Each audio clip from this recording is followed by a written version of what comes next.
আপোনালোকে বহুত গছ দেখিছে ন, বহুত গছৰ ওপৰত মই ভিডিঅ' বনাইছোঁ, কিন্তু তেজমুৰি গছজোপা হয়তো আপোনালোকে দেখা নাই, বা দেখিছে যদিও আপোনালোকে তেজমুৰি গছজোপা চিনি নাপায় ন।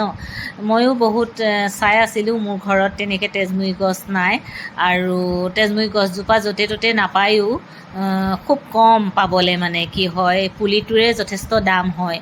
সেইকাৰণে আচলতে তেজমুৰি গছৰ মই ভিডিঅ' দিব পৰা নাছিলোঁ। আৰু দাঁত পোকৰ কাৰণেতো 1 নম্বৰ ঔষধ আপোনালোকে জানেই, তেজমুৰি গছৰ শিপা যদি আমি উঘালি দাঁত ব্ৰাছ কৰিব পাৰোঁ, বা দাঁতৰ গুৰিত সেই শিপাৰ মানে খুন্দি যদি লগাব পাৰোঁ, তেতিয়াহ'লে কিমান উপকাৰ হয় ন। দাঁতৰ গুৰিয়েদি আলুৱে তেজ ওলোৱা বা পায়ৰিয়া সকলো সমস্যা আমাৰ তেজমুৰি গছৰ পৰাই সমাধান হয়, নহয় জানো। সেইকাৰণে আপোনালোকক পৰিচয় কৰাই দিবলৈ লৈছোঁ তেজমুৰি গছজোপা। তাত মানে কি, গা গছডালত অলপ অলপ কাঁইট আছে দেই, কাঁইটেৰে আবৃত, মানে বৰ বেছি শকতো নহয়, মানে লতাও নহয়, ঠিক লতা একেবাৰে লতা জাতীয়ও নহয়, মানে খুব পাতল গা গছডাল।